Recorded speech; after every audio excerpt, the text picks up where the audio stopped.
Hello and welcome back everyone.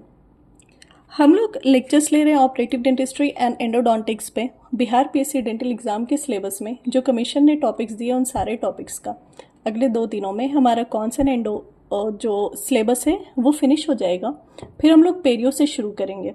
उससे पहले मैं आप सभी का तहे दिल से शुक्रिया अदा करना चाहती हूँ इतने सारे सपोर्ट और एक्नॉलेजमेंट के लिए मेरे वीडियो लेक्चर्स पे। और साथ ही मैं डॉक्टर मुकुंद और डॉक्टर भाग्यश्री को भी शुक्रिया कहना चाहती हूँ। उनके वैल्यूबल फीडबैक्स और सजेशन की वजह से मैं अपना वीडियो लेक्चर और पॉलिश कर पा रही हूँ।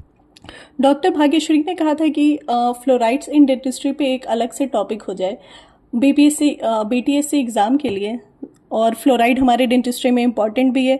मैं ये टॉपिक लेने वाली थी जीआईसी में, लेकिन वो शॉर्ट में होता, बट सिंस उन्होंने सजेस्ट किया है मुझे कि फ्लोराइड्स इन डेंटिस्ट्री ले ली जाए, तो आज मैं फ्लोराइड्स इन डेंटिस्ट्री टॉपिक एक ये सेपरेट लेक्चर इसमें कवर कर रही हूँ। उसके बाद जीआईसी कवर करेंगे। तो शुरू करते हैं फ्लोराइड्स इन डेंटिस्ट्री। तो क्या महत्व है फ्लोराइड का हमारे डेंटिस्ट्री में, और इतना क्यों ज़रूरी है फ्लोराइड, और ये कैसे प्रिवेंट करता है अर्ली टूथ के डिके को, या रीमिनरलाइजेशन कैसे कराता है, फ्लोराइड की कितनी मात्रा होती है हमारे डेंटल सीमेंट में, और गवर्नमेंट या एडीए ने हमें कितना फ्लोराइड सजेस्ट किया है कि कितने फ्लोराइड की लिमिट होनी चाहिए हमारे पीने के पानी में। ये सब सारे टॉपिक्स हम लोग देखेंगे अभी इसी लेक्चर में, और ये छोटा सा लेक्चर होगा लेकिन इम्पॉर्टेंट लेक्चर होगा। तो क्या है फ्लोराइड? फ्लोराइड एक ऐसा मिनरल है जो कि नेचुरली पाया जाता है बहुत सारे खाने में और पानी में हमारे, जो कि हमारे दांत को सड़ने से, ये डिके होने से बचाता है, या फिर अगर अर्ली केरी शुरू हुआ है तो वो उसको भी स्टॉप करके उस पर्टिकुलर साइट पे रीमिनरलाइजेशन भी फ्लोराइड कराता है। तो what are the sources of fluoride? Jowar, banana, milk, potatoes, इन सब में सब्सटैंशियल अमाउंट में फ्लोराइड होता है। किस में होता है? मिल्क में, ज्वार में, बनाना में एंड पोटैटोज में, खाने वाली चीज़ों में फ्लोराइड हमें सब्सटैंशियल अमाउंट में मिल जाता है। साथ साथ जो रॉक साल्ट होते हैं उसमें फ्लोराइड की कंटेंट 40 से 200 ppm तक होती है। फ्लोराइड कंटेंट रॉक साल्ट में कितनी होती है? 40 से 200 ppm parts particulate matter, parts पर मिलियन, 200 ppm, 200 पार्ट्स पर मिलियन।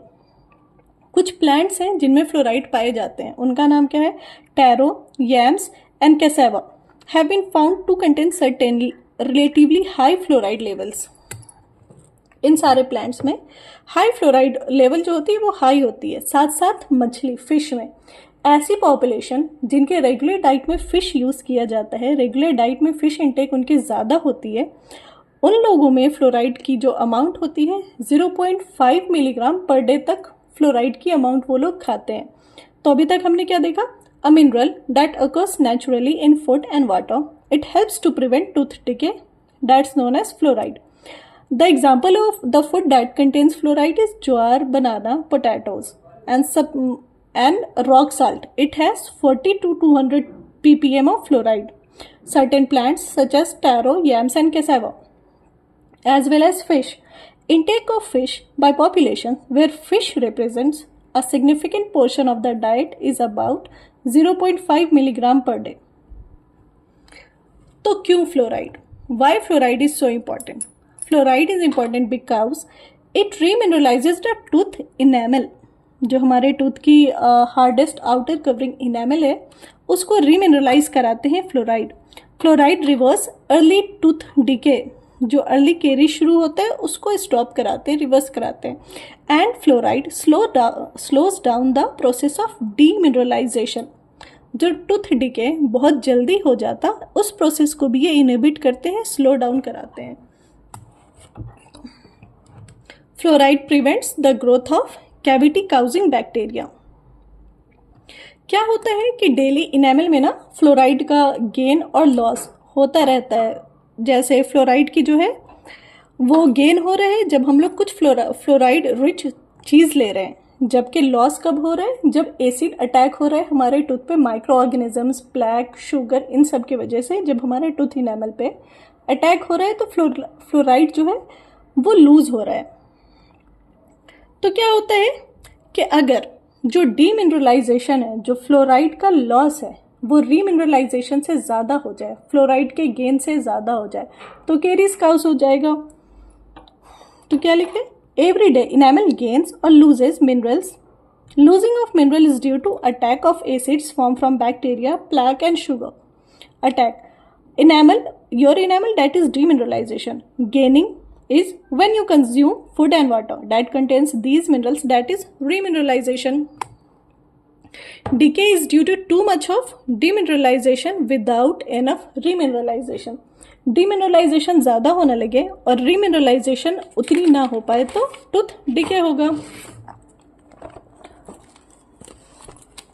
अब कैसे फ्लोराइड जो है वो प्रिवेंट करता है टूथ के डिके को? Fluoride helps prevent tooth decay by making your enamel more resistant to acid attacks. जो बैक्टीरियल और शुगरी एसिड अटैक्स हमारे टूथ पे होने वाला होता है, यह होता है ना, फ्लोराइड हमारे टूथ को उससे रेजिस्टेंट बनाते हैं और साथ साथ अर्ली डिके को भी रिवर्स कराते हैं। फ्लोराइड के सप्लीमेंट क्या क्या है? हमें फ्लोराइड किस किस जगह से और कैसे कैसे मिलता है? तो फ्लोराइड के सोर्सेज जो हैं वो हमारे फ्लोराइड सप्लीमेंट्स, च्यूएबल टैबलेट्स होंगे फ्लोराइड के वोल या फिर mouth wash enhanced with fluorides. ऐसा माउथ वॉश यूज़ करें जिसमें फ्लोराइड हो, या फिर टूथपेस्ट इन्हेंस्ड विथ फ्लोराइड, या फ्लोराइड वाले टूथपेस्ट हो तो फ्लोराइड हमारी टूथ को मिलेगा, या फिर फ्लोरिडेटेड वाटर सप्लाई हो, या फिर जो पानी का सप्लाई है हमारे पास उसमें ही फ्लोराइड मिला हुआ हो।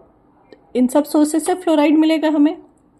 एज वेल एज जो डेंटिस्ट है वो भी आपके टिथ पे, जो हम डेंटिस्ट है वो भी पेशेंट्स के टूथ पे या रेगुलर चेकअप में जहाँ फ्लोराइड की ज़रूरत होती है फ्लोराइड अप्लाई करते हैं बाय वेरियस सोर्सेज। फोम के फॉर्म में वार्निश लगाते हैं या फिर जेल अप्लाई कराते हैं फ्लोराइड की। अब यहाँ से ज़्यादा इंपॉर्टेंट है एमसीक्यू पॉइंट ऑफ व्यू से, at what age fluoride intake is most important. Fluoride intake, fluoride का फूड में आना या बॉडी में आना किस एज में सबसे ज़्यादा ज़रूरी होता है? तो फ्लोराइड इनटेक जो होता है 6 मंथ से लेकर 16 ईयर्स ऑफ एज तक फ्लोराइड इनटेक बहुत ज़्यादा इंपॉर्टेंट होता है। Infants and childrens between age of 6 months and 16 years need an appropriate amount of fluoride.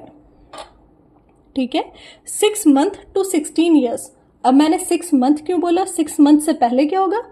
तो एडीए ने बताया है कि 6 मंथ से पहले फ्लोराइड इंटेक जो है वो बच्चों में 0 होना चाहिए। बच्चों को फ्लोराइड इंटेक नहीं कराना है 6 मंथ ऑफ एज से पहले। ये हो गया हमारा। अब किस एज ब्रैकेट में कितना फ्लोराइड कंटेंट की लिमिट होनी चाहिए, ये इंपॉर्टेंट है। 6 month to 3 years of age 0.25 milligram per day fluoride की ज़रूरत होती है बॉडी को। 6 मंथ से 3 साल के बच्चों तक 0.25। अब 3 to 6 ईयर्स में 3 साल से 6 साल के बच्चों तक 0.5 मिलीग्राम पर डे। ठीक है, and 6 year to 16 years 1 milligram per day. Easy है, 0.25, 0.50 एंड 1 मिलीग्राम। 6 महीने से 3 साल, 3 साल से 6 साल और 6 साल से 12 साल। ये इंपॉर्टेंट है। ये एमसीक्यू बेस्ड या फिर एमसीक्यू बेस्ड ही आपको स्टेटमेंट के फॉर्म में आंसर क्वेश्चंस आ सकते हैं। ADA also recommends not giving fluoride containing dietary supplements to children under 6 months of age. Not giving fluoride, okay? ये याद रखना है। ADA ने कितना अप्रूव किया है फ्लोराइड देने को? 6 मंथ से पहले के बच्चे को? तो nothing, 0, not giving fluoride. Fluoride ADA ने कहा है ज़रूरत ही नहीं है, देना ही नहीं है 6 मंथ के अंडर के बच्चों को।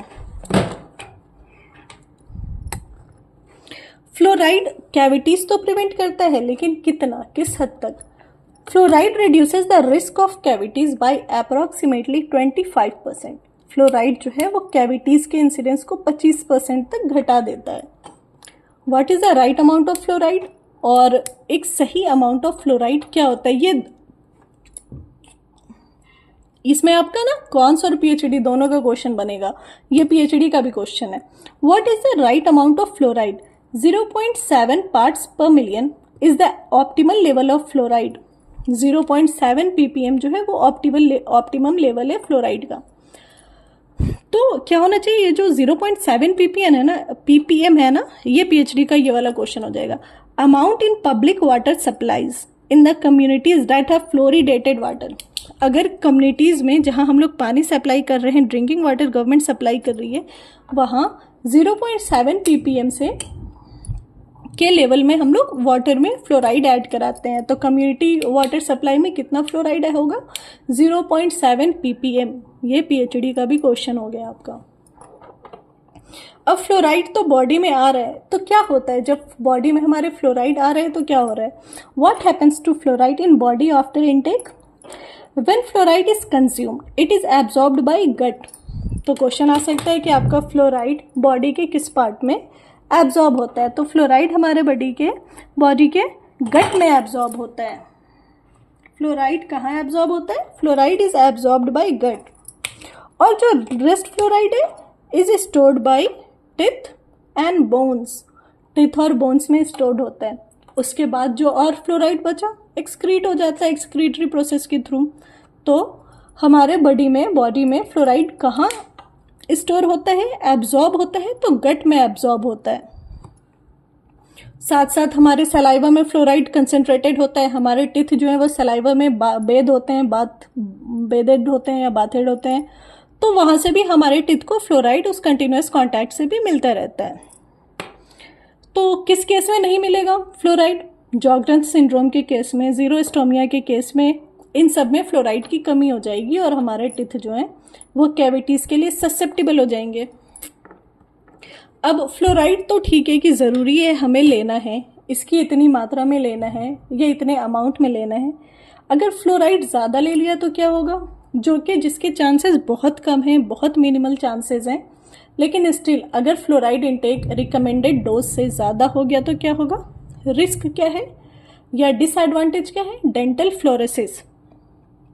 Dental fluorosis is the disadvantage of excessive intake of fluoride. Dental fluorosis में होता क्या है,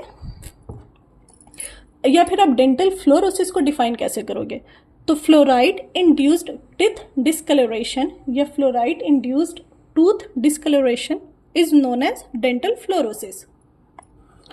क्यों होगा, caused by excessive intake of fluoride during tooth development, usually in children under the age of 6 years। तो डेंटल फ्लोरोसिस यूजुअली कब होगा, अगर 6 मंथ से कम एज के बच्चे हैं और उस टाइम एक्सेसिव फ्लोराइड इंटेक हो रहा है, तो उसके बाद जब उन बच्चों में टिथ इरप्शन होगा तो उनके टिथ पे आपको डेंटल फ्लोरोसिस के साइन दिखेंगे। और डेंटल फ्लोरोसिस में होता क्या है, वाइट से लेकर ब्राउन पिटेड या डार्क ब्राउन पिटेड तक जो होते हैं वो स्पॉट्स दिखते हैं टिथ पे। तो डेंटल फ्लोरोसिस के fluoride induced tooth discoloration. Dental fluorosis is caused by excessive intake of fluoride during tooth development, usually in children under the age of 6। 6 साल के बच्चों के अंदर तक डेंटल फ्लोरोसिस हमें यूजुअली दिखता है। 6 ईयर्स डेंटल फ्लोरोसिस 6 साल के अंदर के बच्चों तक यूजुअली दिखता है हमें। और डेंटल फ्लोरोसिस क्या है, white to dark brown spots on the tooth is known as dental fluorosis. ये था हमारा fluoride day to day use में। अब फ्लोराइड जो हम जीआईसी में लेते हैं, जीआईसी से जो फ्लोराइड हमें मिलता है उसके क्या क्या इंडिकेशंस हैं, उससे क्या क्या फ़ायदे होते हैं। तो fluorides in GIC, GIC releases fluoride ions, GIC से फ्लोराइड आयन रिलीज होते हैं। ये आयन जो हैं वो टूथ के हाइड्रोक्सी एपेटाइट क्रिस्टल्स के साथ रिएक्ट करते हैं। जिस सरफेस पे हमने जीआईसी डाला टिथ के, वहाँ पे फ्लोराइड रिलीज हुआ और वहाँ पे के हाइड्रोक्सी एपेटाइट क्रिस्टल्स के साथ उस सरफेस के एडजेसेंट स्ट्रक्चर के वो फ्लोराइड बाइंड करते हैं और बनाते हैं फ्लोर एपेटाइट। क्या बनाते हैं, फ्लोर एपेटाइट बनाते हैं, जो कि ज़्यादा रेजिस्टेंट होते हैं एसिड मेडिएटेड डीकैल्सिफिकेशन से। तो फ्लोराइड जब टिथ में आ रहा है तो क्या बना रहा है, वो फ्लोर एपेटाइट बना रहा है, जो कि ज़्यादा रेसिस्टेंट होता है डीकैल्सिफिकेशन या डीमिनरलाइजेशन के, जो बैक्टीरिया के एसिड प्रोडक्शन के वजह से, प्लाक के वजह से या शुगर की वजह से होने वाला था। उसके साथ साथ it enhances remineralisation of carious and non carious enamel. जो हमारे इनेमल पहले से हेल्दी है उसको और स्ट्रांग करता है। जो कैरियस है जिसमें कैरीज के बहुत ही इनिशिएशन बहुत ही इनिशियल स्टेज पे है, वहाँ पे ये रीमिनरलाइज करा के स्टॉप कराता है कैरियस इनेमल। और साथ साथ ये इंपॉर्टेंट है, ये देखना आप, ये स्टेटमेंट बेस्ड हो सकता है। Carious enamel is more porous and allows greater penetration of fluoride ions. क्या हो गया कि हमारा जो इनेमल स्ट्रांग है, जब कैरीज हुआ तब वो पोरस हो गया है, उसमें जो सारे क्रिस्टल्स टाइटली बाउंड थे वो अब लूज हो गए हैं टूथ से, तो वहाँ जगह ज़्यादा हो गई है। तो carious enamel is more porous and allows greater penetration of fluoride ions in higher concentration. तो अब जगह ज़्यादा है तो और लूजली पैक्ड हैं तो फ्लोराइड आयंस ज़्यादा जा रहे हैं टिथ के अंदर, which contributes to the formation of acid resistant crystals. अब क्या होगा, कैरीज हो रही थी, टिथ के जो हाइड्रोक्सी एपेटाइट क्रिस्टल्स थे, जो कैल्शियम्स थे, वो टूथ के जो भी लूज हुए हैं, अब हमारे पास ज़्यादा जगह है टूथ में, तो फ्लोराइड वहाँ ज़्यादा पेनिट्रेट कर रहा है, ज़्यादा एंटर कर रहा है। उसकी वजह से क्या होगा, जो वहाँ पे अब क्रिस्टल बनेगा ना, एसिड रेजिस्टेंट क्रिस्टल बनेगा and reduces the risk of carries development. और ऐसे कैरीज डेवलपमेंट के रिस्क जो है वो रिड्यूस होंगे फ्लोराइड के वजह से।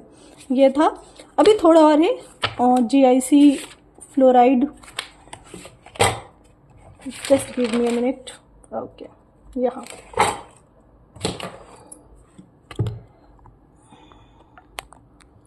अब GIC से हमें फ्लोराइड मिलता है, GIC से हमें फ्लोराइड मिलता है, लेकिन कितना मिलता है? GIC से हमें 10 to 23% ऑफ फ्लोराइड जो है वो मिलता है, ठीक है। GIC contains 10 to 23% of fluoride which lies free in the matrix.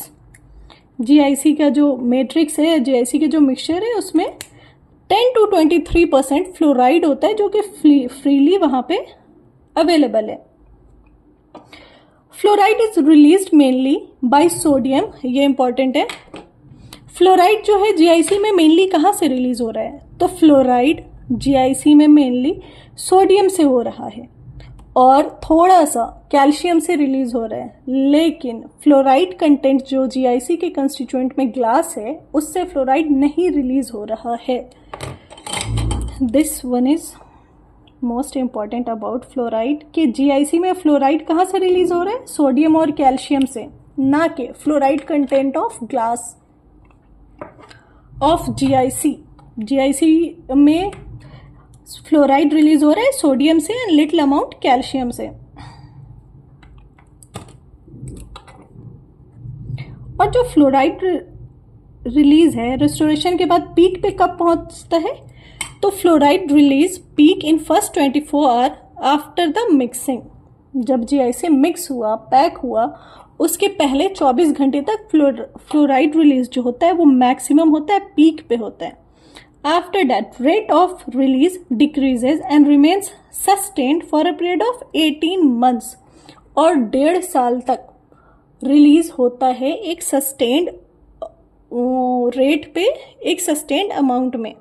Peak पे कब होगा? 24 साल में, और उसके बाद 18 मंथ्स, 1.5 साल तक एक सस्टेन रेट में रिलीज होता है। अब जो फ्लोराइड है जो रिलीज हो रहा है उसका एक्शन क्या होता है? Influence of fluoride action is seen at least 3 mm around GIC restoration. और जो आपने GIC रेस्टोरेशन डाला है उसके अराउंड 3 mm तक उस फ्लोराइड के एक्शन के वजह से उस फ्लोराइड का एक्शन होता है और फायदा होता है। 3 mm तक जहाँ पे आपने फ्लोराइड डाला, उसके बाद 3 mm के रीजन तक फ्लोराइड का फायदा होता है। तो क्या होता है कि GIC acts as a rechargeable fluoride releasing system. Question: What is a rechargeable fluoride releasing system? GIC is a rechargeable fluoride releasing system. GIC. अब जो फ्लोराइड आयन है वो कैसे टिथ की हेल्प कर रहा है? फ्लोराइड आयन इनहिबिट और alter the carbohydrate metabolism of acidogenic bacteria. enters as hydrogen fluoride into acid producing microorganism or plaque. Hence microorganism is reduced and caries formation is prevented. क्या होता है कि जो फ्लोराइड है ना, ये इनहिबिट, फ्लोराइड आयन जो है ये इनहिबिट करते हैं या रोकते हैं जो एसिड प्रोड्यूसिंग माइक्रो ऑर्गेनिजम्स हैं उसके कार्बोहाइड्रेट मेटाबॉलिज्म को। उसमें पेनिट्रेट कर गया फ्लोराइड, इनकी मेटाबॉलिज्म को डिसरप्ट किया हाइड्रोजन फ्लोराइड के फॉर्म में। और क्योंकि अब एसिड प्रोड्यूसिंग माइक्रो ऑर्गेनिजम्स की एक्टिविटी ही डिसरप्ट हो गई है तो केरीज फॉर्मेशन जो है वो प्रिवेंट हो जाता है, माइक्रो ऑर्गेनिज्म डेड होने लगते हैं, वो रिड्यूस हो जाते हैं। इसको फिर से आप समझ लो कि फ्लोराइड कैसे एक्शन करता है। तो फ्लोराइड है ना, वो जो एसिड प्रोड्यूसिंग बैक्टीरिया हैं उनके कार्बोहाइड्रेट मेटाबॉलिज्म को डिसरप्ट करता है, डिस्ट्रॉय करता है, या इनहिबिट बोलो या ऑल्टर बोलो या स्टॉप बोलो, उसमें पेनिट्रेट करके उनको रोकता है हाइड्रोजन फ्लोराइड के फॉर्म में। और इसकी वजह से इनकी या तो डेथ होगी या इनके अमाउंट माइक्रो ऑर्गेनिजम्स के कम हो जाएंगे और केरीज की फॉर्मेशन जो है वो प्रिवेंट हो जाएगी। This was all about fluoride in dentistry. इसमें आपको कोई भी डाउट हो रहे या कहीं पे मैंने फासन कर दिया हो बोलने में, या कोई पॉइंट ऐसा हो जो आपको लगा हो कि मैंने डिटेल ना किया हो, प्लीज़ आप उसे कमेंट सेक्शन में पूछ लेना, मैं वहीं पे उसको इलेबोरेट करके क्लियर करा दूंगी। और नेक्स्ट जो टॉपिक होगा हमारा वो जीआईसी और कंपोजिट जल्दी से फिनिश होगा कॉन्स का। उसके बाद हम लोग बहुत जल्द नेक्स्ट लेक्चर पेरियो से शुरू करेंगे। जीआईसी और कंपोजिट के बाद जीआईसी भी आज अपलोड हो जाएगा, उसके बाद कंपोजिट फिनिश करेंगे, देन पेरियो, और फिर जल्दी जल्दी दूसरे सब्जेक्ट्स को हम लोग कवर करेंगे। अभी के लिए इतना ही, गुड बाय।